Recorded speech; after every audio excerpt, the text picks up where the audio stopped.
দুর্গাপুজোর মতো কালী পুজোতেও আমাদের ঘাটাল কিন্তু কম যায় না। এই বছর কালী পুজোয় ঘাটালের প্যান্ডেলগুলো কিন্তু অসাধারণ হয়েছে।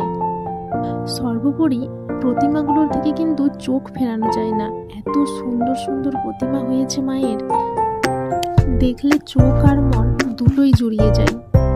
একসাথে দেখে নাও ঘাটালের সব সুন্দর সুন্দর প্রতিমাগুলি। কারা কারা ঘাটালের কালী পুজো এবছর দেখেছো